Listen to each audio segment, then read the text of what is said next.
Happy wife, happy life. That's a fast way for the man to be completely miserable. If you fight with your partner in a relationship, you're doing something wrong. Half my hand, I can probably count on how many actual fights we've had. If there was one word to describe our relationship, I would say it's easy. I used to think I can do everything on my own. I'm an independent woman. And the thing is that it doesn't lead anywhere well. It's just self-sabotage. We've had a lot of people ask me and Simona questions about relationships. So I thought I should bring the only person on who's most qualified to talk about this subject, my beautiful fiancée. If we were best friends, why do you think that'd be a problem for you? I think it would be demasculating you. I don't want you to be spending energy having little conversations about this, and that. Do you love me unconditionally?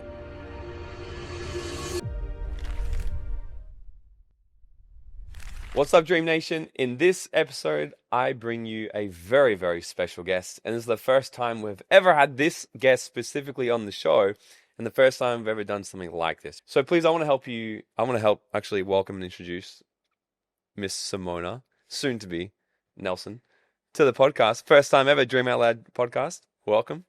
Thank you. It's so exciting. It's really, really is exciting. It's a little bit I'm a little bit nervous, but also I'm very excited. Yeah. She's not a content creator. No. This is not the thing you kind of want to do, but we're here and we're talking about this and we're like, this will be a fun conversation to have. Yeah. And this is actually the first time I'm not interviewing you and you're not interviewing me. Mm-hmm. And this is the first time I want to actually do something like this where we can have a full open discussion about all things business, entrepreneurship, dating, relationships. But we do have a twist. You have a whole bunch of questions there, yes. Very controversial questions. Uh-huh. That I have no idea what you're going to be asking. And you have a whole bunch of things here that you're going to be asking, we're going to be discussing on this podcast. And I also have a few things that I put out on Instagram. I had a few questions that people want us to actually answer specifically as well. But before we dive into all these questions and you put me on the hot seat, introduce yourself to people because they're probably also wondering, like, what is this accent you have? Where are you from? And how did you find your way into my world in Australia? I love that. Yes, so my name is Simona. I'm from Lithuania, and I found Morgan T. Nelson on bachata dance floor. Actually, it's a bit of the story to it, and I think we met in the perfect time in our lives. I was going through the breakup, and you as well. So I think we found each other when we were literally tapped in the wholeness as ourselves, and we are in a very, very good space. And now 5 years later, we have a baby together. We're doing business together. We're doing life together. And I feel like especially last year, it's been so much. So much happened, and there is so much to share for a person who can maybe take even one little thing from it. And if it would help their life, I'm happy to sit here uncomfortably in this chair. Yeah. So, I mean, there's probably people wondering, like, I don't want to get all the way into the story of how we met and blah, blah, because I want to get right into the juice of, like, I want to figure out what these questions are. But, cutting it long story cut short, we met at bachata. Yes. I thought you were extremely sexy. And I'm like, I'm going to take you on a date. And I tried every single approach and every single angle possible to get you on a date. And you kept saying no and make up all these excuses, really. And then eventually I finally got you. And share the quick story of, because I think, like, we've had people hear your story of, like, when we had our first date, of what you got from it. Yeah. Share that quick story so they can kind of get an understanding of what was going through your head. First date? Yeah. Yeah. So yes, our first date. So you took me to a time zone. For those people who doesn't know, so time zone is a place where you basically play little games. Arcade, yeah, exactly. And I remember there was a game. There was a big board, and there were tokens. And you have a gun. You have to shoot to those tokens. Up the board were big ones with the big gaps. With the bigger points, and it's riskier to get the point. And down the bottom, it's impossible to miss. It's just heaps of them. You shoot whatever, and you're gonna hit something, but it's gonna be small points. So, for my background, I learned that you can get something in life by working really hard, and that's exactly what I did. So I took my gun, and I thought to myself, well, I was in the military. I know how to shoot. I'm gonna beat you on hard work. What I do know the best. So, and you was in a different space in your life, so you was targeting the bigger ones. And I remember I'm working that little trigger. I'm working. I can't see anything what is happening around me. And you're having fun. You're having a little chat with the waitress, having a little sip of the cocktail, you're looking around, having a video there and there, and I can't see anything but my tokens down the bottom and my little trigger, and just how I'm just thinking how to push the finger faster, and I work, and I shoot, and game is over, and I'm so confident that I definitely won the game because I'm independent Lithuanian woman. I'm not gonna give you the way, you know. Mm-hmm. And I want to show you who can shoot the best, especially when I had so much experience. And you just can imagine my surprise when you beat me in half.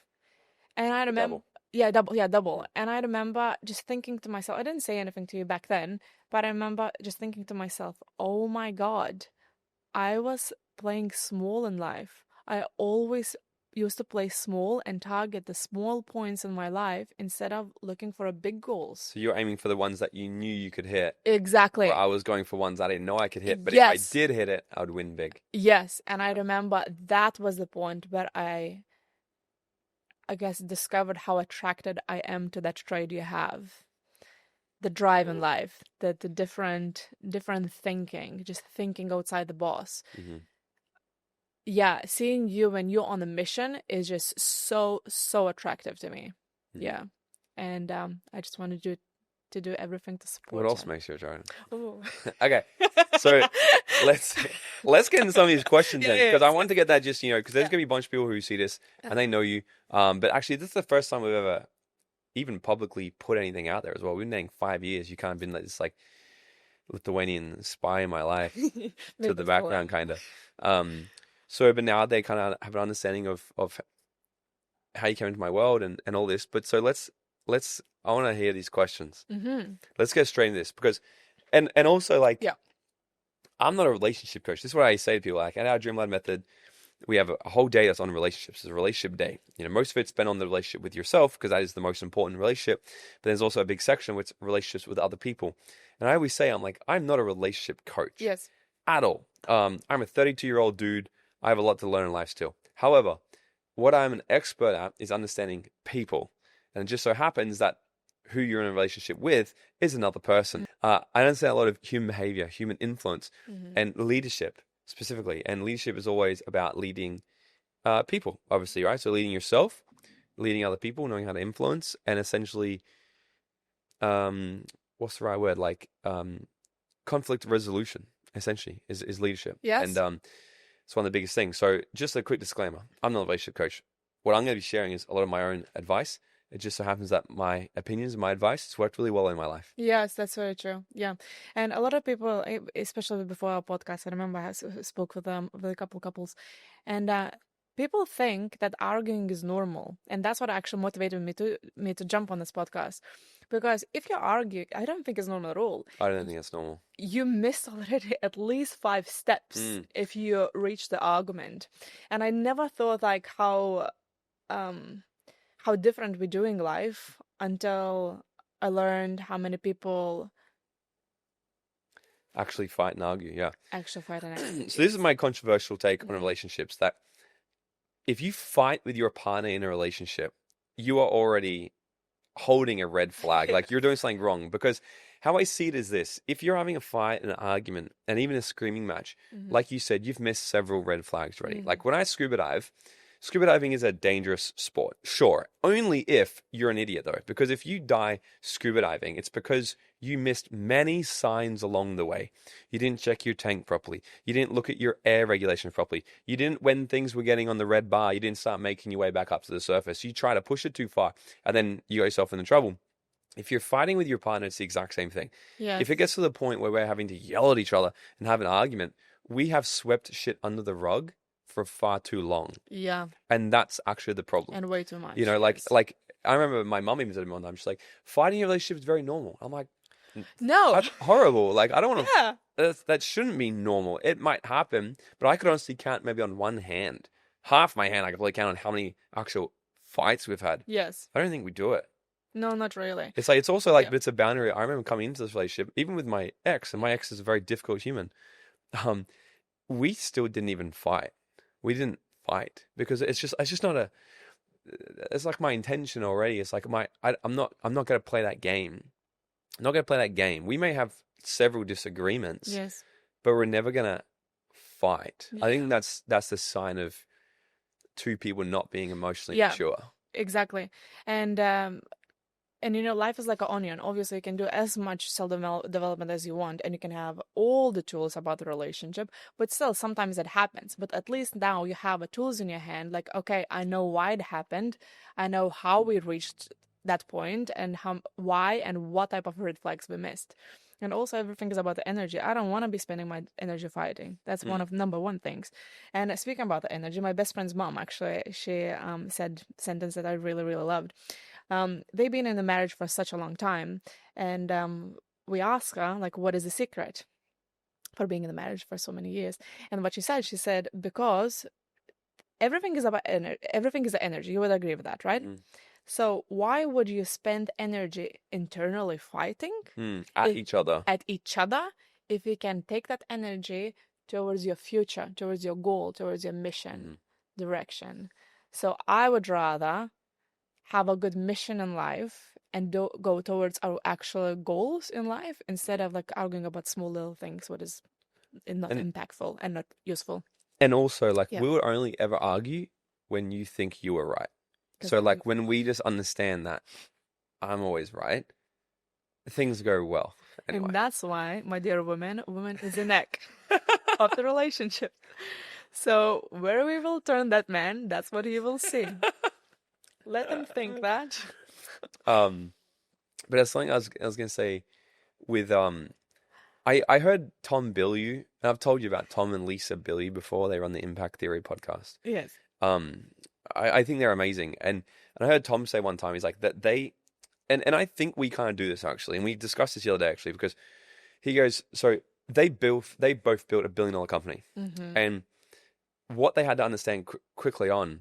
They're like, one of us has to have that. It's like, if you have a business with someone, a 50-50 partnership in a business isn't a good idea. Yep. Someone needs to have 51%. Because at the end of the day, if you both kind of agree on something, someone just has to have the agreement where it's like, okay, at the end of the day, if we kind of agree, it's whatever you say. And that's the agreement. Because otherwise, you're going to waste all this time. And you've just got to trust someone to make that decision and then fall back and go with that. And what Tom and Lisa discovered was, Tom's like, in business, that he was that one. He's like, so if they had a disagreement in business, or we should do it like this, he's like, we should do it like this. If they can't agree, their agreement is, well, we go with what Tom says. And that's just what it is. And I think they said I could be wrong, but I think then when it comes to the house, it's the other way around. Whatever Lisa says, if Tom's like, no, we don't want to build it like this, Lisa's like, well, it's my decision. Okay, well, I respect that and go with that. And we said this the other day, like in business, because I was like, with Koa, right? I was like, oh, but we should do it like this. And then, like, we were sort of like, not butting heads, but I was like, oh, we should do it like this. And you're like, no. And I'm like, it's not a big deal. Let's just fucking do it. And then you're like, I've done the research. And in business, you make decisions because you've got more information about that thing. So you've got more data points to make a decision on that, a more educated decision. Formula. Yes. Yeah, about the formula. Like, just give him formula. Like, if you're like, but it's not good. I'm like, well, he'll live. And, but you're like, so in that situation, you've got more data points of information to make a more educated decision on that matter. And when you said that, I'm like, that's actually true. So I kind of like put that ball in your court to be like, that's actually true. And I'm not going to overstep. If you're the one doing research and doing these things, I'm going to trust that you've made the best decision, knowing that both of our goal is to raise a healthy, happy kid. Yes. You're not going to make a decision that's going to be against that. And I'm just going to have to trust that you've made a decision based off the information that you have, because I don't have as much information. Same as in business. If I'm going to be like, I'm going to do this, I'm going to spend $100,000 on this thing, you're like, we shouldn't do that. You take a step back and you go, that's uncomfortable for me, but you're like, I'm glad you can hold that discomfort of that big decision, because you're obviously making it because you think it's going to be a good outcome. Yes. I don't make dumb decisions. Like, it's not my goal. I don't go into something being like, this is a dumb decision, I'm going to try it. Like, I make a decision with all the information I have, hoping that that's going to be the best thing that moves the needle. Yeah, that's very true. And I guess like you are good in some things, I'm good in other things. For example, even the business risks what you're taking. You literally take such a massive risks in life, and then you have 98% sleep score. I wish I had it. Before Koa, I had a 98 sleep %. Today I got 89%. That's Yeah. good. Yeah, that's true. And then, for example, with Koa, now me being a mom, I have a whole cocktail of hormones in me, that actually supports a baby. So we can't be on the same page. We can't compare each other, like that I can do the same as you can. No, you are good at things that you're doing. I'm good at things what I'm doing. And I think that's important. But that's what I have my first question. So what do you think about the leadership in the relationship? And who do you think is a leader in our relationship? What do I think about leadership specifically, like in general? In relationship. I mean, it's like a relationship is a team, right? So we're playing a game. The game's called life. Our goal in the game is to grow wealth, have freedom, be happy, have an amazing life. That's the goal. We're both aligned to that goal. But every team has a sports captain. If there's no captain, if there's no leadership, it's a fucking mess. I would think we both lead because it's like a business. So I would say I'm like the CEO, like I'm like the vision of like, because if I'm going to bring a plan, like we're here in Bali right now, and the last few weeks I'm like, let's change the whole plans. Let's build a home here in Bali. Here's all the reasons why I think it's good. But then I've got to sell it to you. I'm not just going to be like, this is what we're doing and you're following, because that would be like dictatorship. But I would be like, here's what I think this is what we should do. And here's all of my arguments as to why. And it's now my job to convince you to get you on par with me. So I would say I probably lead in terms of like our life stuff, but I know enough about you, your values, what you want, and our relationship goals and vision as well to know that like I'm not just going to say, look, we're moving to Africa. Yeah. Because I know you'd be like, I'm not moving to fucking Africa. And I'd love to go to Africa. That'd be interesting. Safaris. But you know what I mean? Like it's so. I mean, a good leader in a company can make decisions what's best for the company because he knows what's best for the people. Yes. And ultimate goal. Yeah. So I know that our quality of life would be better here, and we can do some cool things. So they're the decisions that I'm making, especially with income and profits and company, things like that. I'm like, here's all the reasons why I think this is a better decision. So I would say, in our relationship, I kind of probably lead more. However, there's definitely times where you would lead as well. And I think that's good leadership. A good leader knows when it's time to lead from the front and when it's time to lead from the back. Yes. What do you think? I think it's also very much depends on the season in life. Yeah. For example, before family, we had one type of relationship. Would you agree? And now it's a different type of dynamic. Yeah. But I still think that relationship is the same as a business. We have a separate departments, and there are departments that you're responsible for, and there are departments that I'm responsible for. I do agree that one person have to have 51%, one person have to be 49%. And I think that's where it plays masculine, feminine energy. And, if you're in that type of dynamic that you have a more masculine as a woman, like so maybe you're 51. So who do you think has the 51 in Of course, me. No, you. Because this leads me into another topic actually. Because let's play this for example. Because this is the whole like stereotype. People like, whatever the happy wife, happy life. Fucking bullshit. Happy wife, happy life. That's a fast way for the man to be completely miserable. Eventually become a very light, masculine pussy simp. It's demasculating. Very much unattractive. And then the woman will, because women will test unconsciously. Because the number one value for the female, for feminine energy, is safety and security. Mm-hmm. They will unconsciously do tests to see. Let me just make a very easy test for people to understand. I say to you, hey, I'm going to go out. I'm going on a weekend trip with the boys this weekend. And you go, all right, go have fun. What you're actually saying is, I don't want you to fucking do that trip. Be home with me. I have a kid. I have this. And if you do that and I don't read that through the lines, you're testing me to see, is this actually a man that I can trust to be led by? Is this someone that I do want to have a life with? Is this someone that I can trust? Is he secure? Because if I said, I'm going to go away for the weekend, you go, all right, fine. I'd be like, well, hold on, let's pump the brakes for a second. Like, you're not cool with that. So let's talk about it. Especially. And like women will do, and feminine energy will do these tests. That's the thing, right? So we'll flip it for a second. Like if the woman's completely in the lead, I don't think that's a very happy, healthy relationship. It might work in the short term because the woman's like, yeah, I get what I want. I'm a strong, masculine, strong, independent woman. That's all good. And we'll get to that in a second. But ultimately, 10 years of that that's why people will cheat. Yeah, and you know what? I used to think like that. I used to think that, I can do everything on my own. I'm an independent woman. Nobody, especially when you're a little bit older, you have a past relationships and you have past experiences, so you learn that. So sometimes you come to the conclusion, like, you know what? I can't trust anyone. Like, I'm just gonna be doing that on my own. And I had that, and the thing is that it doesn't lead anywhere well. It's just self-sabotage in a lot of ends, I would say. So it's bringing past Yeah. baggage and trauma into a new relationship Yeah. is a sure way to sabotage that new one as well. Exactly. And especially those testings, what you're talking about, what happens is before the family, because obviously that's unconsciously, but I want to test, are you a good man to have a family with? Can I have a child with you? Can I build a house with you? Can I lean on you? Especially, because our physiological, we are different, like I have my hormones, you have you're more stable. That's why so many people, it's so controversial now with the gyms, because women can't train exactly the same as a man. So we are separate. We are two different humans, and especially now with Koa, now when we have a baby, it's different again. Yeah. But yeah, so you would say, and I think with the leading the relationship, that's probably how I would put it. I have 51, you have 49. Yes. In certain areas. Yeah, but I like that. And I'm attracted to that, right? I want to date a man. I don't want to date a best friend. And actually, speaking about that, I don't think that any man should be your best friend. I just disagree with that.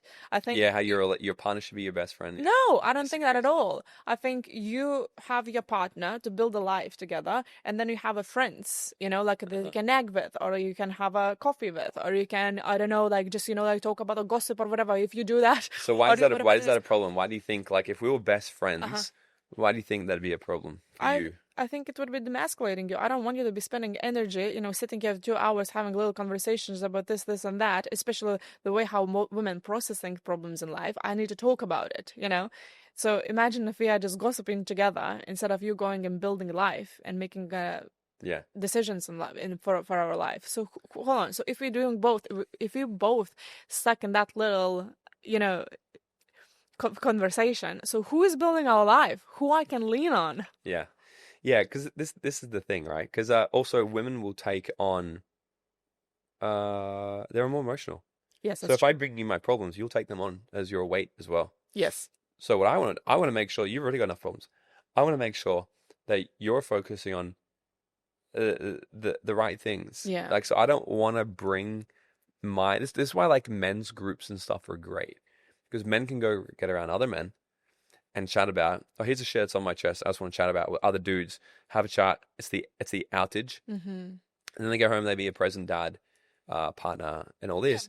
Because then what's going to happen is, the masculine is like the rock, and the feminine is the ocean. It's wavy, it's chaotic, and it just crashes against the rock all the time, right? And if I'm a wavy, fucking unstable rock, and then you're coming like, I need to tell you about my day. This is crazy. And because so women will solve their issues by speaking about them, by speaking, they'll problem solve it themselves. Men solve their problems by thinking for a long time. Maybe get on ChatGPT, they make a decision, and they go for it. But if I came home and I was that feminine as well, it would, what it'd do? It'd make you feel unsafe. Yes. To not be held. You'd go more into masculine, and then you'd suppress your own emotions, because you wouldn't feel safe to actually be like, fuck, he can't even hold me because he's crying on my shoulder. And I think intimacy would go down the road very quickly. We're going to annoy a lot of people with this podcast. I think so. Maybe it wasn't better. Kind of forgot we were being recorded for a minute. But it's true, though. It's very true. This is actually the first time we've had a very open chat about my very honest opinions on this matter. That's true. Because, yeah, I would say, if there was one word to describe our relationship, I would say it's easy or simple. And that's how it was from the very beginning. And I think the way how we met, You was on your own journey, I was on my own journey. So we met as a two happy people together. So there was no expectations, or you have to make me happy, or you have to do this in order for us to have a relationship, and vice versa.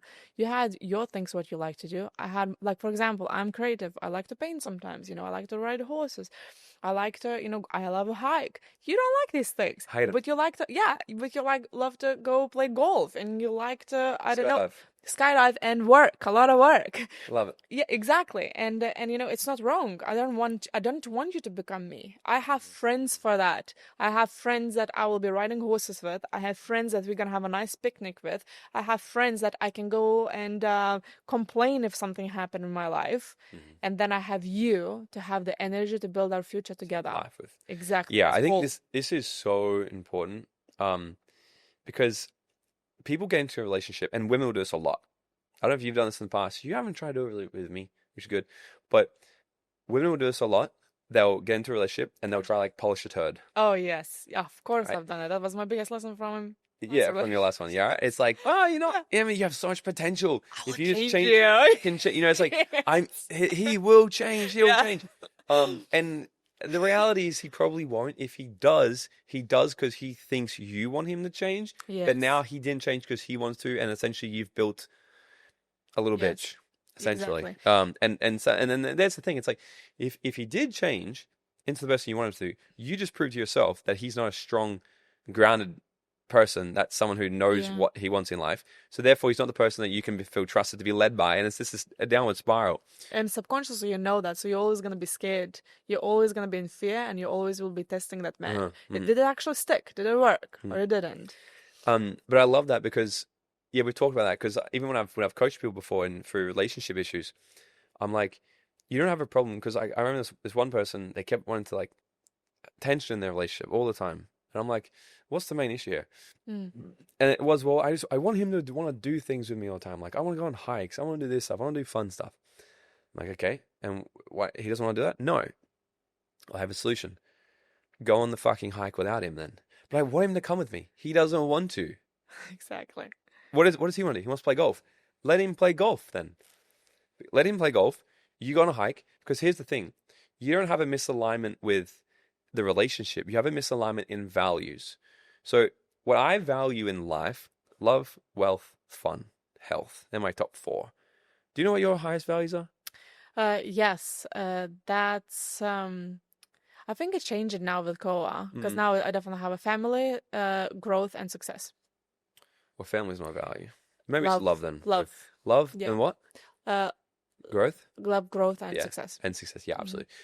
So they're your personal values.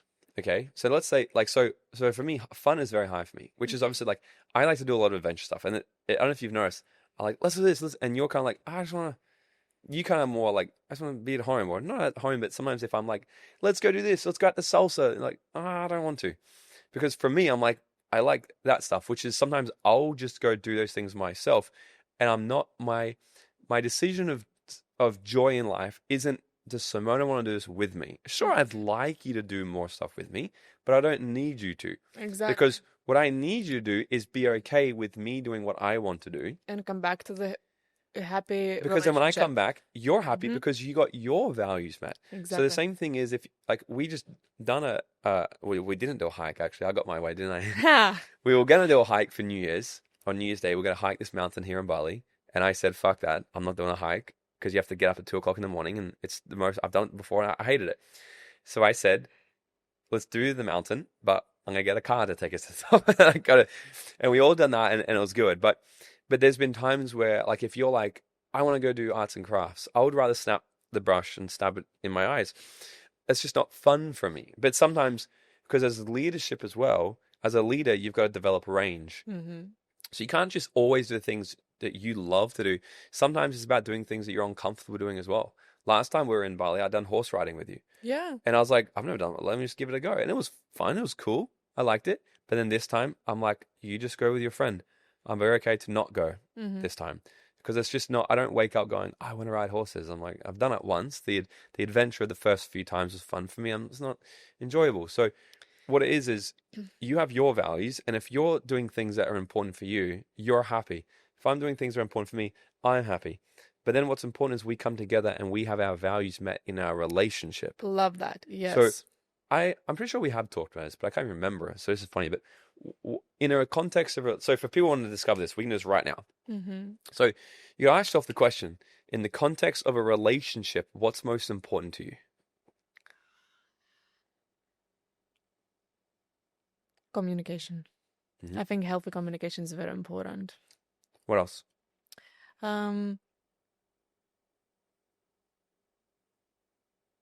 Obviously, love is important.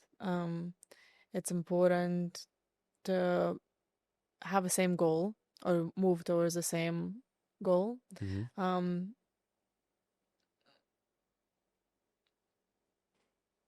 What else is important for me?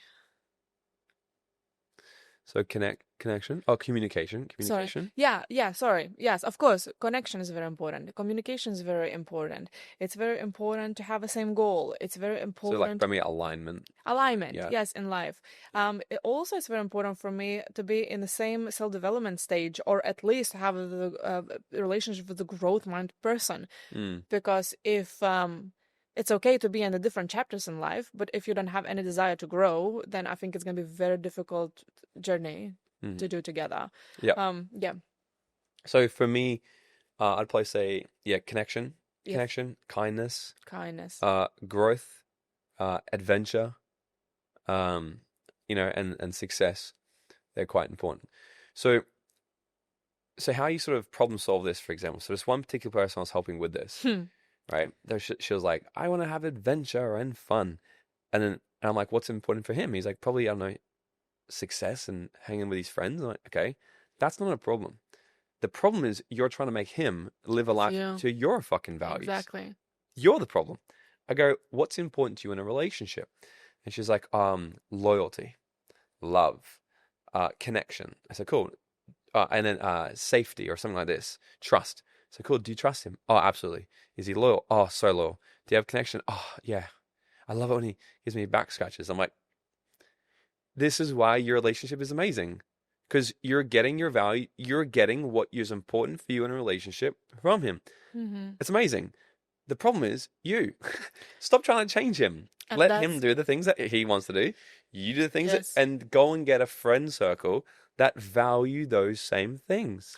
And that's the hardest lesson in life once you enter self-development. Whatever you do, whatever you don't like, it's always your fault. It's always your fault. Same as in business. Yeah. Same. So and it's actually this whole conversation as we're talking about. Relationship is a leadership, right? Because it's leadership is self-responsibility, knowing how to lead yourself and lead and influence other people to collectively get to the end outcome where you all want to get to. Yes. And if you don't know how to be a leader, I think you have a shit relationship.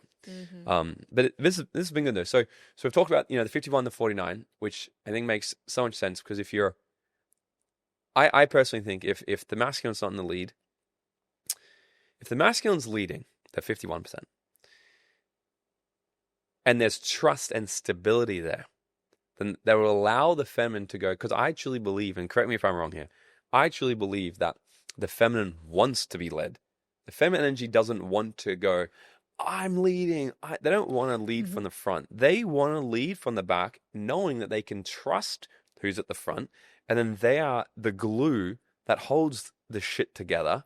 Correct me if I'm wrong here. No, I agree. And I used to be that masculine person before. But I think when we have a family, it completely changed for me. Yeah. Now I want to surrender, especially now having a baby. First of all, as I mentioned before, you have all cocktail of hormones in you. You want to support that baby. Your number one priority is to protect that kid, from the world, and to raise him a kind, good human being. And time is going so fast. Every single day, they just learn something different. I want to be present. I want to be dedicated to his growth and values in life, and I want to teach him life. But I wouldn't ever able to do that if I would have to also think how to make money and how to pay the bills and how all the rest of the stress factors in life, what actually happens. So you having that department sorted allows me to be open on creating the fire in home. But I know what people think right now. Oh, but it's easy for you because Morgan makes lots of money. Oh, it doesn't happen like that from the very beginning. Yeah. So let's even break this down to, let's say, two people working in normal Jovga, if you had to go back to work right now, Mm-hmm. how do you think we would navigate life and especially parenthood then, and this energy? Yes. Especially you used to be in sales, very masculine job. First of all, I think when women is in the masculine a lot, it kills the intimacy a lot. So unless you're able to leave that masculinity behind doors and enter as a woman in the house, I think it's gonna have a big impact later on in the relationship. But still, exactly same thing. You just choose your own departments, I guess. Like, you know, what you're responsible on. So if you're decisive, if you can make a decisions in life, I feel like I can lean on you and you can support the house from the rain, you know, like that's all I need. And if I am going, and I'm still working, I mean, like I support in every single shape or form everywhere what we're doing. We had 30 plus events last year. I attended every single each of them, all the planning involved, everything. We work together, so it's the same thing. But you have your departments you're responsible, and you allow my space where I can be a feminine. Yeah. So I think a few things here. I think if number one, the problem someone's facing is, well, we both have to, there's not enough money, right? So we both have to work. Yes. I think, and people are not gonna like this, but solution number one, if you're a guy, your job is to, in my opinion, make as much money as you possibly can. Because yes, I actually the more money you make will provide more safety, more security, more trust within your family. But also, it's not just about the money. Everyone should have a goal to become a millionaire. It's not just for the money. The money is amazing. Money provides more choices, but it's because of one thing. The person you have to become to make $1 million a year is the reason why you should want to make $1 million a year. Yes. But then also, because I see people complain about like, oh, who should pay? My strategy is this: make so much fucking money that I don't have to ever worry about the bill or anything like that. And I like making money so we can have this life and you don't have to worry about it. Can we afford that? Like, you get the things you want to get, and you know, we can go to dinners, we can travel, we do all these things. And I know that not everyone's in a position to do that. However, if you're currently striving for that, then that's good. The problem is this. So the problem shouldn't be, you shouldn't be watching this right now and going, oh, but I'm not in that position. That's a problem for me. No.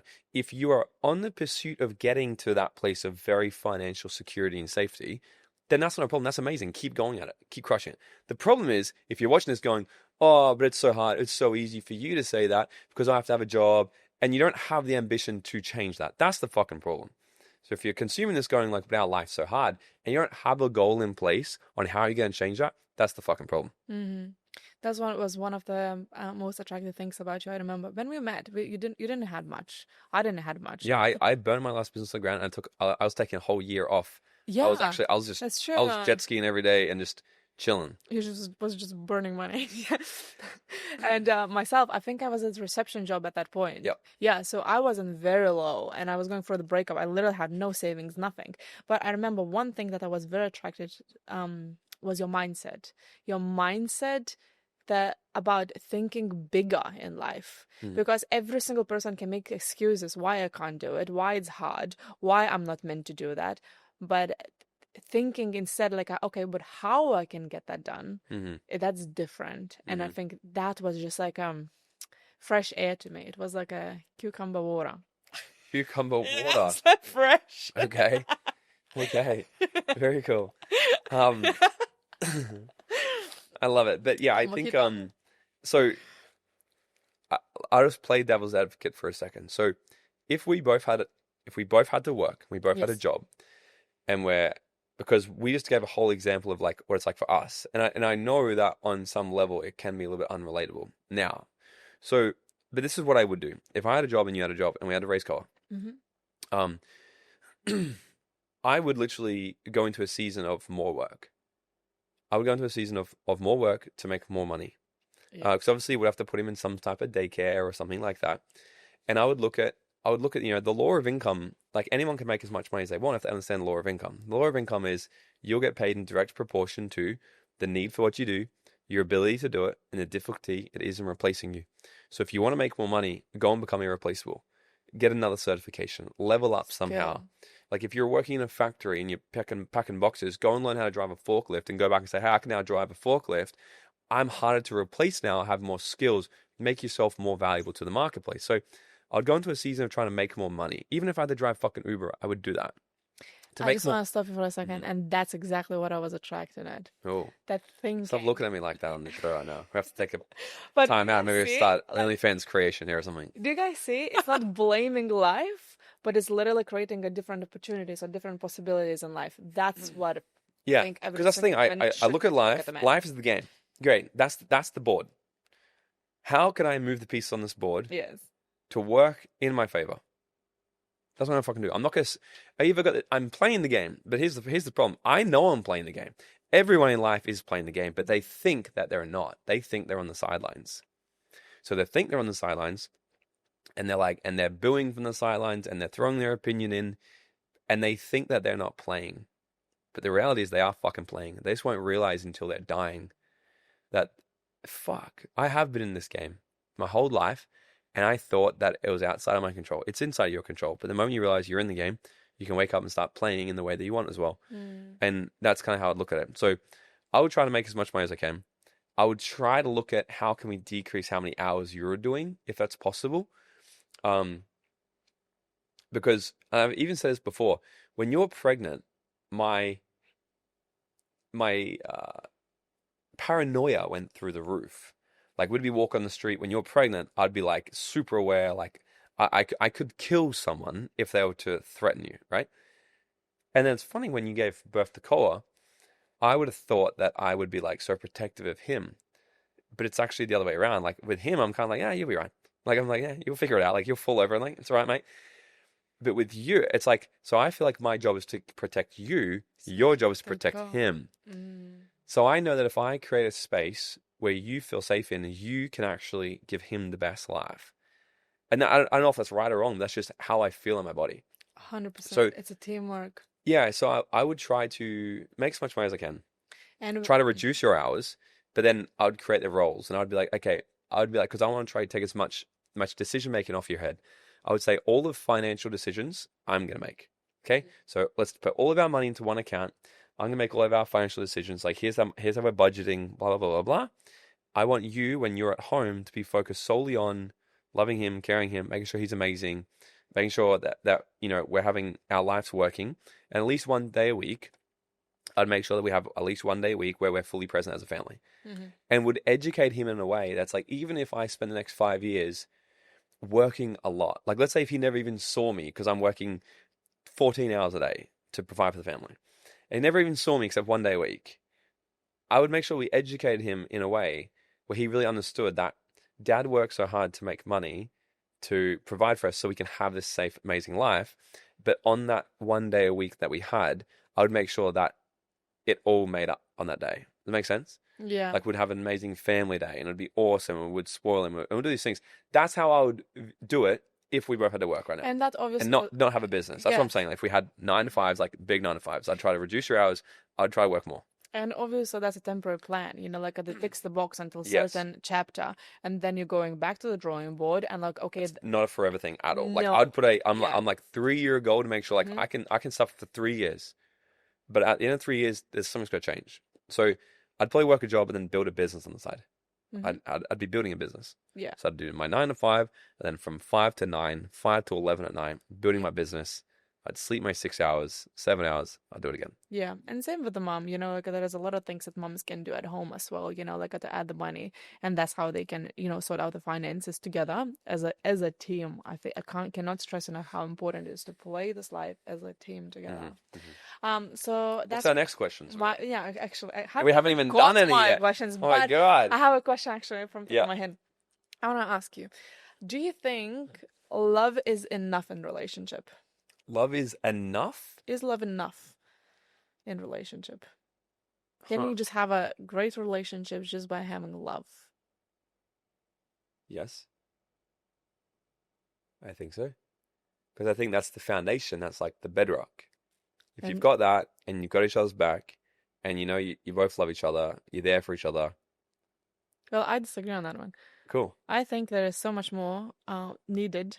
Yes, exactly. This is just foundation, but how about the communication? How about the values in life? How about all the tools you have to use, you know, like to nurture that relation? It's like a flower, it's gonna die. You have to nurture the flower so it will bloom. Sure. You agree on that? Oh yeah, I'd agree on that. Like it's from the frame of mind that I was thinking. Sure. Yeah. Okay. And then talking about the relationship, and about the communication. I think a lot of people, they struggle with the communication, because there are things that you want to say, but the way how they come out of your mouth, then it can create a very different outcome. So I think we have a very good tool we've been using Yes. for the last probably couple of years, and it helps us a lot. It's called State of Union. And That's what it's called? State of Union. Cool. Never Yeah. knew that. You know? No, so I mean, roles. Yeah. I don't need to worry about the fucking name of it. You create the name, I do the thing. But Tell me where I need to be, and I'm gonna be there for it. yeah, or sometimes you call it just a niggle. Niggle. Yeah. Yeah. So is it okay if I'm gonna share that? Yeah. I think it's gonna be very useful for people as well. So we constructed a little bit different, like, State of Union. So we made a shit sandwich. Yes. Yeah, So, because yeah. yeah, go so you want to explain it quick, and then you can Yeah. like so many couples fight in their relationships Mhm. because they don't know how to kill a monster when it's a baby. Yes, correct. And that's the main thing you need to do. And there's a framework, there's a tool to do it. And so every single week we'll get together and we'll just share 5 things that we're grateful for that we've done that week, right? Sure. We do 5 things we're grateful for, and then one niggle, one annoying thing, one this thing to air. So we actually air it and we get it off our chest, but then we help course correct. So it's like, hey, when you did this thing, I didn't like that, and here's how I'd like you to do it in the future. Yes. And it's not a major thing, it's not a main thing. It's not like a big. It's like a hey, when you Leave the cup out. yeah, I'd appreciate if you did it like this, and then I'm like, because for me that's not a big deal, but now I know it's a big deal for you. I'm gonna try to do my best. Mm-hmm. But what we realized is, after doing it for so many weeks, I came to you. I'm like, I don't want to fucking do it. I hate this. And I'm like, that's the opposite of what we want. I'm like, I don't want to dread doing this, because every time we'd be going for a walk, like, okay, let's do our niggles. I'm like, I don't want to fuck this. I just want to. And I realized, I'm like, because it's so shit. We do 5 Gratitudes and we end on the shit one all the time. Yes. So we and changed it to a shit sandwich. and So tell them yes. about the shit sandwich. Yeah, so shit sandwich is 2 things that we appreciate about each other. So, for example, I love when you come back home and before doing anything else, straight away come and kiss Ko and myself, you know. So a little thing, but sometimes you don't even realize that little action, what you do, how much impact it has. So it's very important to actually acknowledge that, like, hey, this is how it makes me feel. It makes me feel, connected to you, or it makes me feel respected in our relationship, right? And then it follows by one niggle. So that's what is our shit sandwich. So niggle, as you mentioned, is a little thing that is just a little bit annoying. And the best part about it, so we are doing that every single week, every single Sunday. And best part about it, that niggle is getting smaller, smaller, and smaller usually, because you clear the air. Most of the time, not most of the time, there's been a few times where I'm like, I don't have anything. Yeah, I don't have anything to say, and this is great. Mostly just because I'm perfect. Of course you are, yes. And sometimes it opens the gate for a discussion, if there's something a little bit bigger, right? But basically how the niggle sounds is first of all, you have to listen before you're responding. So there's you know your point yet, so you're listening before responding. Yeah, you kind of interject. Yeah. Like, yeah, but what? Yeah, so after you're saying your niggle, so for example, I don't like when you're leaving your cups on the, unwashed cups. It makes me feel disrespected, right? And how I wish you have done, I wish that when you have time, you would clean your cups. It doesn't have to happen in the same second, but it would make me feel good if it would be like in the next 3-hour period of time. Oh, you do want it done the first 1 second. Yes. To be honest. That's what it should be, because I'm right. The cup. That motherfucking cup. And then what you do, so you hear all my niggle, and you respond to that by understanding if you understood that correctly. So what I hear, when I'm leaving my mugs out unwashed, it makes me feel this and this, but what you would like me to do instead is this, this, and this. Mm-hmm. Yep. It's very important to do that, because we will always hear, like, life is always happening through your perspective only. Correct. So if you say it, I'm viewing your problem with my own questions and beliefs that I already have, I can skew literally what you're telling me to do. So that's why it's important to say it backwards. So then you can be like, because there has been times I'm like, so what I'm hearing is this, and you're like, no. I'm like, okay, right? Because I need to actually, so yeah, very, very good. Yeah, so basically how it works is I action, you feel emotion, and what you need in the future for the solution. So that's how I would probably describe it. They're But good. that's, yeah, it's such a I do it small once a thing. week. Yeah, and it takes literally maybe 10 minutes, or sometimes it's even, and we finish obviously with the 2 gratitudes as well. 2 more gratitudes. Yeah, to finish the shit sandwich. Yep. But it basically, it just 10 minutes. Sometimes it opens the gate for a new discussion. It's a course correction, right? Because it's like, here's the things I like that you do, which then it's like, because whatever behavior you praise, people do more of. Hey, like, I like when you do this. Oh, I didn't know that you actually appreciate that, so I'm gonna do more of it then. And then, how I don't like it when you don't do this. I don't like it when you do this. Cool, I'm gonna stop. So I'm gonna do more of this, less of this. Yes. It's just like a feedback in your relationship every single week. Yes, especially a lot of people, what they think like, oh, if you don't do this, it means this and this, you know. But Yes. you are looking for your own representative system. Sorry. One of the things that's helped me a lot in my life, and not just in relationships, is never making assumptions. Never making assumptions. So 4 Agreements. That's a good book if you haven't read. Right? Because if you say things, I'm not gonna have this. Well, I assume you should do this. How should I have any assumptions or expectations of how you should behave?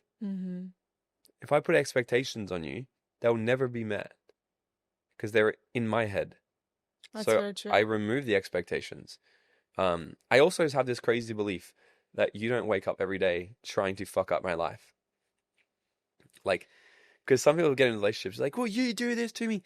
And it does from a place where it's like, do you actually think that they're waking up trying to fuck you over? Like, I have a belief that I'm like, so if you do things that piss me off, I don't go into my head and go, she's such annoying. Like, why she fucking do this?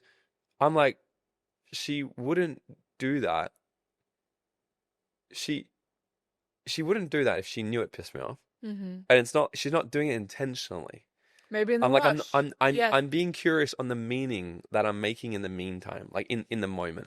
So like, yeah, if you leave something out or if you do something that annoys me, I'm not going like, oh, that means this. No, it means nothing. I'm not making up a story by any means on it. I'm like, it just is. I'm like, yeah, maybe she was in a rush, and maybe she forgot because she's doing lots of things and she leaves her shit everywhere. She always forgets where her phone is and her keys, and every time you're like, where's my phone? I'm like, oh yeah, that's the story of my life. I'm like, that's just what she does. Why do I ever expect that she's gonna have this wicked memory, know exactly where she puts it? Because I'm pretty like that, right? Like, where you can be like, where's this? I'm like, it's in there. Like, because I have where I put stuff. Like where you're kind of like, flowy, you're feminine. Where masculine energy is very structured. I would disagree on that. I think I'm much more organized. You're not organized. Yes, I am. I'm organized. I'm gonna take this camera. I'm gonna take that camera home, and I'll show you how organized. Okay, no. I have organized chaos. I would say that. Yes, so my memory is good. My organization's horrible. I hire people to organize for me. But no. I'm not organized at all. But my memory's good. I have structure. So when we say travel, I'm the one who sorts shit out. Which is funny. I wish we had I wish we operated like our friends Lloyd and Alicia. Yeah. I love them because when they travel, Lloyd just rocks up everywhere, and Alicia's like, yeah. I'm like, oh my god, why don't we have the stereotypical relationship like that? Because people are always like, the man just arrived, and I'm like, bullshit. It is so funny because organized. Yeah, and I organize everything from to the details if you're not there. But as soon as I know that you are coming, my hands are in the air. I know you're going. Yeah, and then because I know you're like, I'm like, fuck, someone's gonna step up here. I think it's like it's like playing chicken. Yeah. Because I do it with Reese. When I used to travel with Reese, I know he was way more organized. So I'd be like, I know you're gonna stay on. It's gonna piss him off quickly. Yeah. I'm like, you'll need to have this organized more than I like. I can be a day notice. You have to be a week at least. So like, I'll just let you do it. What other questions have we got? Because one of the things I haven't even got to the questions. Yeah, let's go to some questions. Because how about this? Do you think, because this is a very controversial point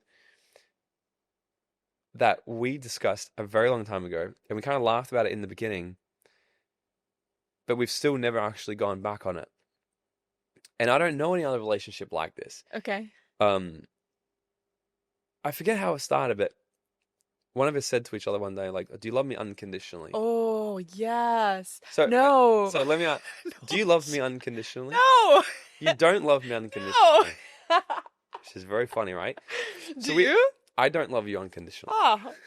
So I think here's the interesting thing. I think there's two sides to this. And this is a very mature conversation. Not everyone can. I think immaturity in relationships will go, they have to love me unconditionally. And I get it, because there's a need to be loved. Here's the difference. I love myself. I don't need you to I want you to love me. I would expect you to love me. I don't need you to, which would make it one of my conditions.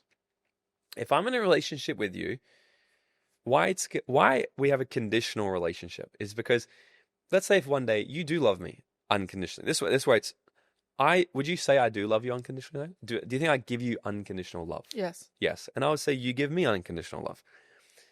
That's one of my conditions. We have a paradox relationship. One of my conditions of our relationship would be you love me unconditionally. If you stopped loving me, if you started being a bitch and you started being my enemy, I'd be like, that's one of my things in my relationship that I don't want. So I'm going to start to plan my exit, right? What I love about you, one of my conditions is I want someone who's driven, someone who cares, someone who's kind. If you start being a bitch to people, if you start being really rude and just a bad human, I would be like, oh, I'm not sure if, but here's the interesting thing. I'm not going to not like you as a human though. I would transition our relationship. So let's say if you went against all the things that I'd want in a relationship.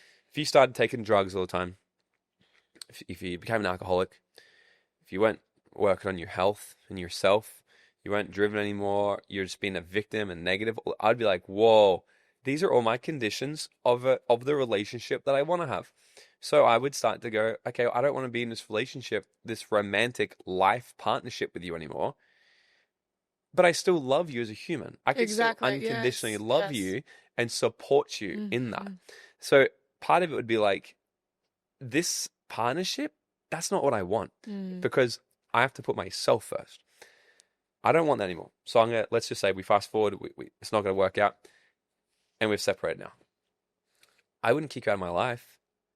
I'd be like, I still want to love you unconditionally and help you, but I'd still be a really great friend and a support person in your life. But unconditional love would change. It wouldn't be a romantic unconditional love. It would be a friendship unconditional love. Yeah, because I have unconditional love for a lot of people, like my close friends, and like I love them, and it's the same thing. Like let's say Reese, for example. I have unconditional love for Reese, one of my best mates. Love him, but if he started being an absolute piece of shit human and horrible life values and all this stuff, I'd be like, whoa, I gotta extend how close I am to this guy because he's dragging me down in life. But I can still love him for who he is, because I can love at that level and not expect him to change. And I'm going to hold that love and support, but also I can't allow myself to be dragged down there as well. But I think when we first started discussing this, I'm like, this is very funny. This is a very high level conversation, because the average person can't fathom that. Like, no, but unconditional love means if they're going through hard times, you have to be with them. I mean, sure, but if you self-sacrifice and if you self-abandon, but then here's the thing. If you can't love yourself and respect yourself, how the fuck can you give it to someone else? I agree. And then how quickly that turns to a project, Yeah. So I know they're just a drug addict. A little bit. I'm just gonna help them. They'll get off drugs eventually. Yeah. And of course you have to help the person, but there is a line that you have to be able to recognize, when it's already past your self-respect. If you think that it's already past that, you got to choose yourself. There is a line to that. And in this open conversation, you got to communicate that with your spouse as well. But no, I do not think that unconditional love exists in romantic relationship. Yeah, so I guess, so when we're saying we don't believe unconditional love exists, I'm not actually saying that unconditional love exists. I'm saying it's a paradox. In order to have, in my opinion, real unconditional love, it has to be conditional. So our relationship is conditional. I love you conditionally. So I guess we're kind of joking. When I say I love you conditionally, it's kind of a joke. Because I would say I love you unconditionally. Love as the emotion, as the feeling to you. I love unconditionally. And we have that. Yes. But in our relationship, it's conditional. Because if I stopped being driven all right? And it's not a money thing. I know it's not a money thing. If I just stop being like, I don't want to drive anymore. I just want to get a 9 to 5. I just want to play video games every day. Yeah, smoke weed or Yeah. something, it's unattractive for me. Eventually, you'd probably be like, Yeah, well, I I mean, don't I wanna still live love that. you because I love you, but like, This is it's not not what I what, want in my yeah, life. exactly. Yeah, I agree with that. And also, I have to understand that we are talking like that type of topics because of the space where we're in. So we like to dive deep in things, and unfold them. But unconditional love in a general topic, it's just a word. It's just Which, expression. and I But think in itself is what makes our relationship easy. yeah, Because people do say it's like we've been here 5 years and I can't believe that. It's crazy. I think what makes it easy for us is because we're both secure. We don't need anything from each other. We don't. It's not like we don't complete each other. You know what I mean? Like we're yes. not half empty. And when we're with each other, we're like, oh yes. Because if you're like that, then the thought of you maybe leaving, I'll sabotage. The thought of you maybe leaving, I will deface myself. I'll do things that aren't true to myself. I'll go away to my values, my needs. I'll forget all that to make sure yours are met, to make sure you don't leave me. Because if you leave me, then my world falls apart. But if I am whole myself and you're whole yourself, we are the cherry on each other's cake. Yes, and that's where It makes it easy. it comes from the thing we're living by. So the 3 C's and 3 C's. The 3 C's and 3 U's. Oh, is it use? Yeah. Oh yeah, and seeing yeah. Okay, cool. Do you wanna Yeah. chat a bit about it? Yeah. So there's 3 things every woman needs in a relationship. And as much as I joke that pleasing a woman is like a massive novel, which I still believe to be true, every woman I've ever met does say that if you just do these 3 things, I'll be extremely happy in my relationship. And the first one is them feeling seen, right? So if they feel unseen is the biggest killer. So if they feel unseen in a relationship, they're not seen everywhere, I'm not being recognized. The next one is being not understood. So if every time I say things, they're not really understanding what I'm actually saying. Like, oh, you don't understand me. They feel misunderstood. They're gonna start to feel like a knife into their heart. And last one is feeling unsafe. One of the biggest things that makes women and the feminine energy feel unsafe is the lack of decisions. Oh yes. So when the masculine isn't actually stepping up and being decisive and in control, this is where I sometimes joke as well. And sometimes women can be like, oh, I can get a bit edgy on this one. But it's like women actually they don't want to be controlled, but they like control. They don't want to be, I don't control you, do I? I'm not control-live, but I control our life, don't I? I take the lead. I'm like, here's what we're doing. Like right now, I'm like, we're staying longer here and overseas. I'm changing our visas. I'm doing this. You probably have no idea what I'm doing, but I'm just gonna do it. I'm gonna say, this is what we're doing, right? Because we have the relationship where it's like, I don't need to involve you on those things. I'm just fucking doing it, and that way it makes you feel I can really trust and I can surrender and feel so safe knowing that he's making decisions and I feel like he's in control of the situation, not in control of me. I feel like this can be taken out of context a lot. Like you have that right because of the union we have together. Because we've been together for so many years, we have the goals together, and we have the big picture all together. If you're just in fresh relationships, don't try that. Yeah, don't do it. Yeah, if I was like, I know what you want. Nah, No, don't. Yeah, like that's very true actually. Yeah, I know more of the things you want. Yeah. I know more of what you want than what you know you want, don't I? Like, I'm gonna order this on the menu, this on the menu. I'm like, babe, you're just gonna want to have that. Oh, trust me, just that. You're like, oh, that's actually a really good decision. I know. Yeah, but small things like that actually, it's true. Even ordering food, instead of coming to me and asking the question, which kitchen do you want, like Chinese or Japanese? Just make a decision. I'll eat it. It's okay. But as soon as you started to ask me the questions, I will start to overthink. Oh yeah, maybe I don't want that at all. Maybe I want an Italian, So it's just unnecessary. And then by the time it arrives, you didn't want that. Yeah, decisions. I agree. So the 3 U's for women is feeling unseen, not understood, and unsafe. These 3 things will destroy the polarity. They'll lose the attraction. That's the thing. There's no attraction there anymore. For guys, there's 3 C's. So what men don't need in a relationship is having these 3 C's to them. Number 1 is controlling, right? So if the man feels or the masculine feels like they're being controlled, they feel demasculated. Example, please. An example? Mm-hmm. So let's say, for example, if even the smallest things would be, so let's say we're here in Bali right now, I woke up this morning and I'm like, I want to stay longer. So I spoke to my assistant and I said, can you change our flights? If you had been making that decision and you're like, we're going to stay longer in Bali, I'm like, who are you to... Hold on a second. Like, I have a business to run. I have all staff. I have everything yeah, that I need to hold like, all 4 walls with 2 hands back home. I'm making Yeah. the decision. Uh-huh. It's like, I'm not feeling like you're controlling, but there's lots of ways that women can control, even emotional control, guilt control. I'm gonna go out with my friends. Fine, just go out with your friends then. It's controlling, and control through guilt, right? It's controlling. So any single time a guy, because the highest value of the feminine is safety, highest value of the masculine is freedom. So the opposite of freedom is control. Yeah. That's why. That's why in the feminine, the you is unsafe, because if you feel unsafe, the number one thing for you is safety, right? Number one thing for me is freedom. So the thing that kills my freedom is feeling like I'm controlled. So if I want to go and just do something, like I have a lot of, I do what I want still, don't I? And this is what I think. Always, yeah. That's what I think a lot of people can't really fathom. Like I'll travel to the other side of the world by myself. So I go to America in a few weeks by myself. It's like I'm not just going to go now, especially with Koa. I'm not just going to go, hey, I'm just going to Cuba next week by myself for a week of salsa. I'll see you when I'm back. I'm not doing that. But if I've got things to do, I'm going to do them. And I make those decisions. I'm like, this is what I'm doing. But what I'm also aware of is the respect that we're on the same team. Yeah, correct. The So boundaries as a couple. Yeah, Yeah. you're not out of the boundaries, us as a couple. So that's very important. Yeah, so if I want to go do something that like might be very left field, I'm coming to you with my justifications and my reasons as to why I made that decision and why it needs to be supported. Yeah. And then you understand enough to be like, well, I trust you to do what you need to do. So because we're both attacking the same goal here.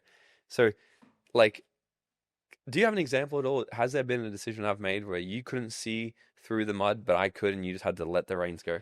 Ooh, from the top of my head. Maybe with the Dreamland Studio.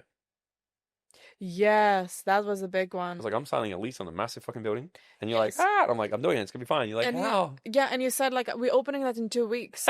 And we don't have a carpet. We don't have a curtains hanging yet. Like, I have the massive projects, what I need to do, like, to warm up the studio to begin with, like, to put the wallpapers and to buy furniture. Furnitures, usually, they take a couple of weeks to arrive. Yeah. Yeah, exactly. But everything worked out perfectly. Yeah, Sometimes because you do have to have an end goal. If you don't, like, that project's gonna take can take very long time. It's leadership. This way the whole purpose of my company is growing leaders, because it's like I know when the time's to leave from the front. Yes. And you know when it's time to leave from the back. And I know when it's time to let you leave from the front, and I go, you go.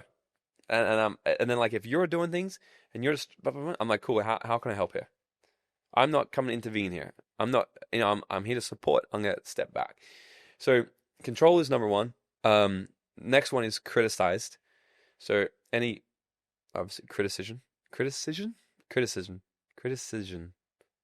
is the thing that they don't want.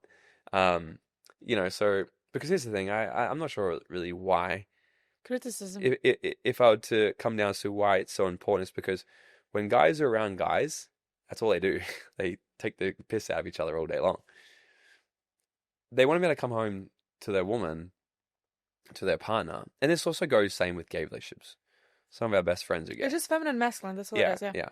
And even two of my best friends are in gay relationships. One's a guy, one's a woman. I was the best man. I was the best person at Jen's wedding when they got married. And even in both relationships, you can see who's the guy, who's the girl. You can see who's the 51%, who's the 49%. It's the masculine and the feminine. Who's the lead, who's the not. Even with our other friends, I always joke. I'm like, so when are you proposing? Like, because I already fucking know. Like, he ain't proposing. We know you're the one that's doing it, right? You know what I mean? So I just want to sort of get that out.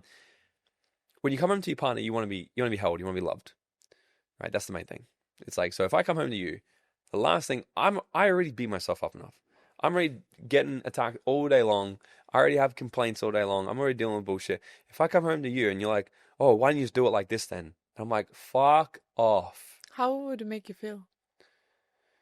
Belittled and probably belittled and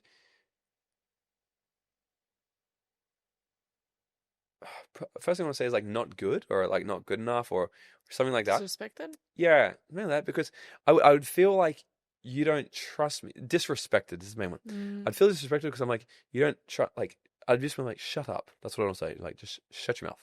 That's what I want to say. Like, don't, because it's like, I don't need you should on this, you could on this. Like, shut up. I already know. What I want from you is, love, a hug, quiet.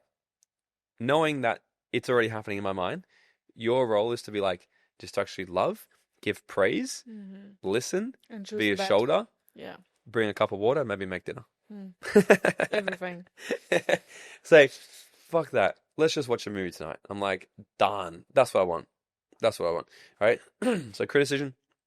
And last one is being closed. So closed off. So emotionally closed off, physically closed off, intimately closed off, these things. You know, it's a very physical thing where it's like, you know, come home, it's like, you all right? I'm fine. Yes. Girl, I know that you ain't fine. My natural question is then, so who's first, chicken or egg? Obviously, they both together. Yeah, there's none. So if person like is very new to the self-development space. So here's the thing. With relationships, it's 100% and 100%. Even though I've joked with 51-49. That's 51-49 was leading energy. When I'm talking about effort, it's 100% and 100%. Because if I stopped making you feel safe, I always give this example actually. A few years ago, I spoke in the UK, literally the other side of the world. I spoke at a fitness event. 70% of them were women. It was all fitness. I'm a headlining speaker next to Stephen Bartlett, blah, blah, blah. And you're in Australia. And when I was there, I remember, I'm on stage speaking at this event. The audience are filled with women. I'm already established as like this, he's the man. Like I'm on stage, blah. Every other woman's brain would be freaking out about that. Like, my guy's on the other side of the world, speaking at an event, and there's women everywhere. Like, that's enough to ring, I think, alarm bells in any woman's brain, secure or not. I'm not sure if it did go off in your brain or not. But no.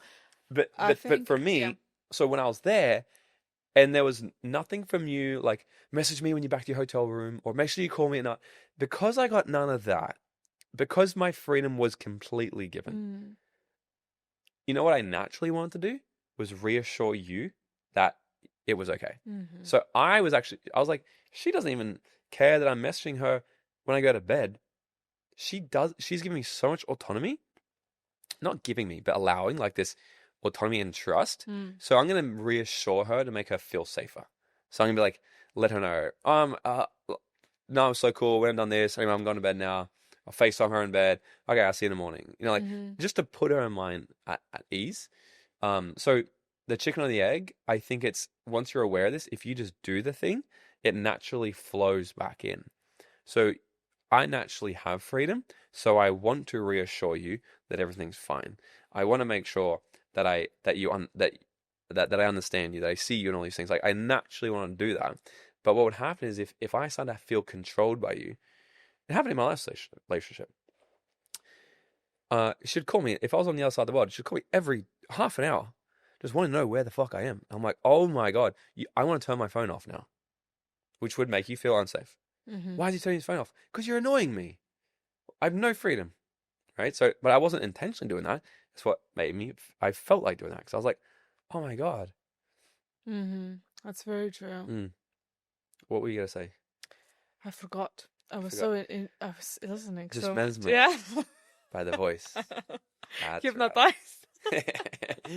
Cool. Well, let's go back to something. Yeah. Well, actually, why don't I go to this? So I had a few people ask me some stuff online. And so we got this one. This was really good. So I'd love to know what Simona's life was like before she met you, what her lifestyle was. Was she financially dependent? Was she financially independent before you? Oh, there's two questions. I was like, what? She's changed the question. Okay, so there's two questions from the same person, actually. Okay, so let's go to the first one. Growing up, I never witnessed a healthy or loving relationship. Joining your inner circle mastermind, so one of our clients in our mastermind, seeing you and Simona together was the first time I saw what love, trust, and confidence look like in a relationship. How did Simona know you were the one, and what did she feel, and how did you guys maintain that trust and confidence together? So how did you know I was the one, and how did you feel? Very beautiful questions. And I'm too hormonal for that, so it's gonna make me European women don't No, cry. no. It was baby Co's fault. Yeah, I think we answered the question. So I think the biggest thing was for me is your mindset, the way how you look at the world. And I instantly knew that I would be safe with you. I think that safety feeling and the wholeness in you, and me being able to, and you know what, actually what happened also, because I was still healing from my past relationship when I met you. And the best thing what you have done, you gave me space to heal. You didn't interact, you didn't try to change anything, you didn't try to put your opinions on that. You gave me a whole 6 months to deal with it the way how I wanted to deal with it. And that openness and that trust, it made me feel so me and whole that it made me want to be even more with you. That, Yeah, I remember in the beginning there was no trying, and not at all. And Yeah, remember, no labels we either. never even labeled ourselves. We No. never officially started dating, which is why I always just say is that New Year's Eve when that's when we call our anniversary, really. Because like, it was about then we started dating. But I remember one time, it was probably like a year in. Do you remember this day? We were probably dating for about a year. And I said, oh, my girlfriend. And you go, girlfriend?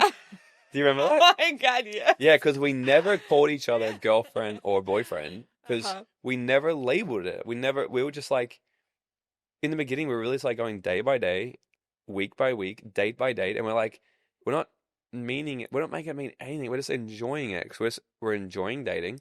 We're enjoying hanging out. We're enjoying it all. We're not trying to force it. We're like, it's just, we're just doing it. And just navigated it bit by bit. Yeah. And then one day you're like, we need to get a house together. I'm like, whoa, that's what Did I say that? I mean, that's what someone that's what a girlfriend and boyfriend would do. Did I say that? Yeah. Then one day, I proposed to you, and you're like, wow.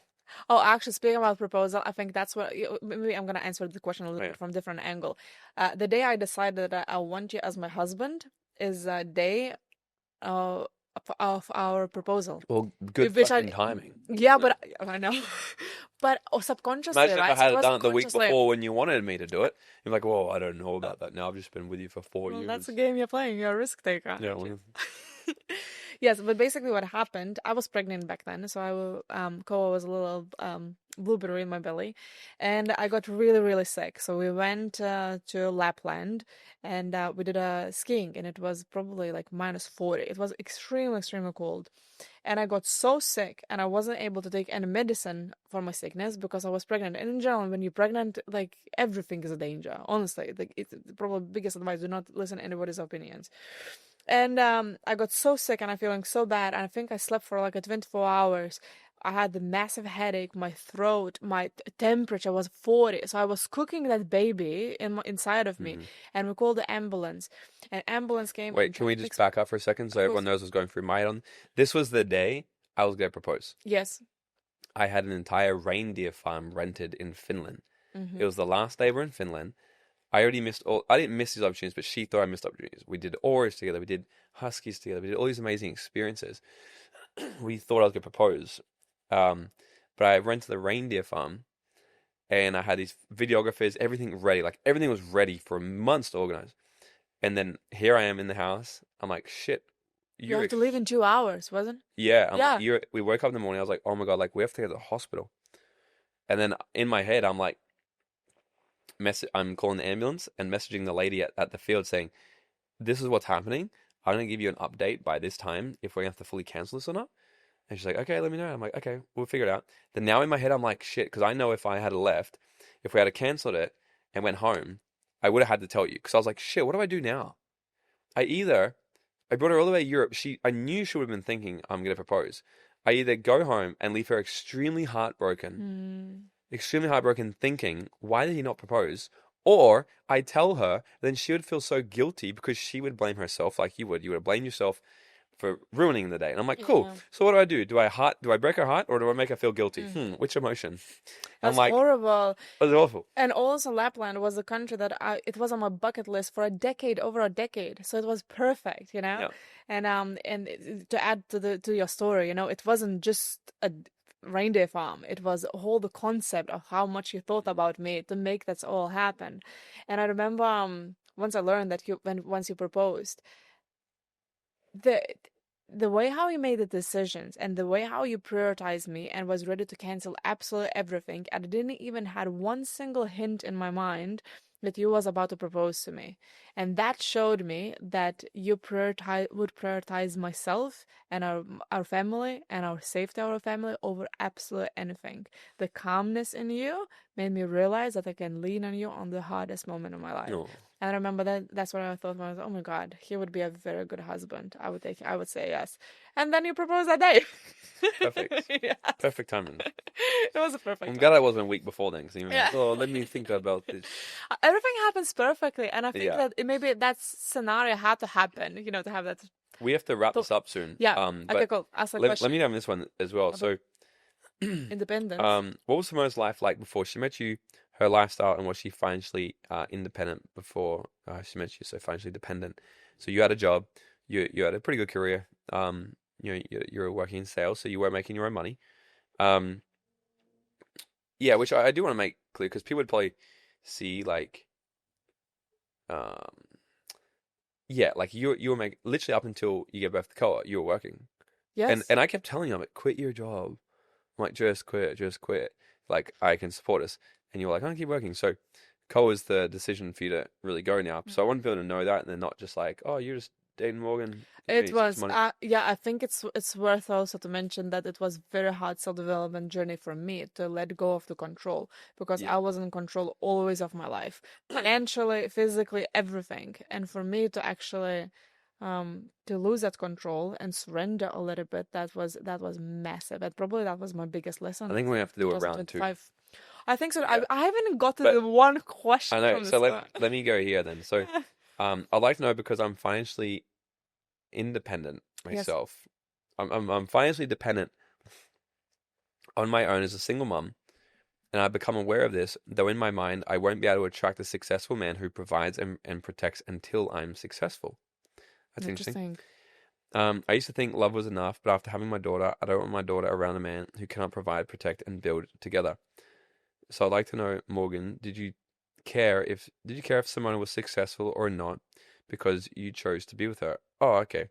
And what traits, values, and patterns do you see in Simona that you knew that she was the woman you could build life with? Great. What a good question to wrap up. Yeah. Okay. Yeah, because in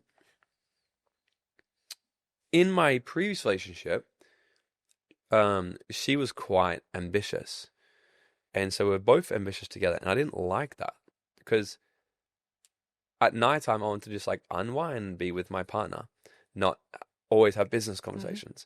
And what I love so much about our relationship from the beginning, we've been dating 5 years. This is the first time you've come into the public light. Like, you've been at events and stuff, but now this is like for everybody. All these random people who consume this online, for the random people who get to drop psychotic comments with display pictures as a fucking cat. You'll meet them.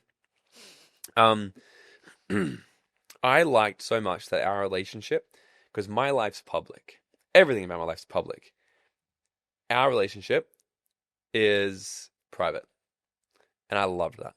So I love so much that I can do all this stuff and then come home to you, and then when I come home, I have my other life, my relationship life, and it was amazing. So I didn't want you to be successful. I didn't want this. So that wasn't the thing I was looking for. However, I'm me. I know one of my other friends, he wants someone who's driven. He wants, what I like is that I love the amount of ambition and drive you have. I love that amount you have. If you were just like a chiller, I wouldn't like that. I love that you're always thinking your ideas and you want to do stuff, you want to drive. You're a driver. I love that. But what I wouldn't really like is you're like, I'm going to go build this massive company, and I'm like, but like, what about also our life as well? So I kind of like to go, I'm going to make as much money as possible, and you can come in and let's just drive this together. And at the same time, we can check out and do other fun stuff over here and have a family and have a relationship and have a life. So maybe it's not the success and the drive. It's more was like, where is that? Because success is drive, I think it's very important, is where it is delegated to. So if it is to our both life together, I think it's very big difference than for me doing it separately, because then now we have a two masculines in the relationship. It will be pretty hard. So I'm trying to articulate this question correctly, because look, I don't want to have my daughter around a man who cannot provide, protect, and build together. Absolutely true, Zoe. Keep you definitely want to have a guy in life who can protect and can provide, and you can trust to do that, especially if they're coming in, as they come in, I don't know what you'd call that, as a new dad come in, as a stepdad to sort of this family. You'd definitely, like, if I was in the woman's shoes, I would definitely want to attract a guy who can provide and protect, and I'd feel safe around not myself, but also my kids. Did I care if someone was successful or not? No. But and this is also the same for women, because I see some women out there these days, and like, I want a guy who's 6'5", all this shit, right? Yeah. Looking for a guy in finance. 6'5", right? All that shit. I think that's also just, it's stupid shit to put on a guy as well. It's unfair. Because let's say in my last relationship, and then we've talked about this, in my last relationship, I didn't have as much money, and we did. Sometimes I would get the bill, sometimes she would get the bill, because you know why? Because we were also doing life together. We both had incomes, and if I covered everything, I'd be fucking broke. In less than 2 months, probably. Yeah. I was like, so I couldn't do it. So we talked about it. I'm like, and I remember one of her friends was like, I mean, he doesn't even get the bill. I'm like, go fuck yourself, to her friend. Because I was like, you don't understand our situation, and just because I'm a guy, I shouldn't get the bills. But I was on a mission I was 23, 24. I was still trying to make more money. Now, and that's why I said before, it's not a problem if you can't afford. It's not a problem if you can't afford to cover your partner's life now as a guy. It's not your fault. It's your fault if you don't have the goal to make that a goal. Mm-hmm. I think make that a goal, because life's just going to be a lot easier. If you make the goal to make as much money as you can, life's going to be so much easier for your whole relationship. To not have to worry about money ever is amazing. But to look at a guy and be like, well, if you don't have money, then I'm not going to date. That's like, fuck you as a woman. Like, if you're going to be like that. What you need to look for is not the result. You look for the behavior. Look for the behavior, because people are the behavior. And because even before I had a lot of money, I had the behavior of driven. I was driven. I was ambitious. I was I wanted to do all these things, right? So that's what it was. And how do one think you do everything in smallest things you can see the trades? So if you're looking for the guy, it's not so much about going, does he have money or not? How it just happens to be, if they have money, that's an indicator of somebody who has the behavior already. Sometimes, yes. Most of the time, unless they've come into money. But you can quickly see that. Like, I like that. Do you make the money yourself, or does someone just give you the money? You can see that very, very quickly. But most of the time, if someone who's fit and sexy and they got 6-pack and a booty, you only have that because you have the behavior traits and values of someone who gets results like that. You value health, you value discipline, you value self.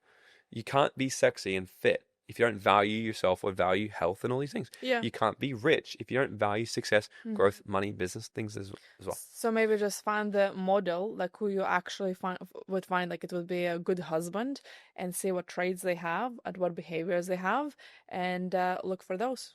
Cool. I would say go with that. Look, and I got 2 more questions here, but we're going to add these 2 questions to our questions here that we didn't even get into.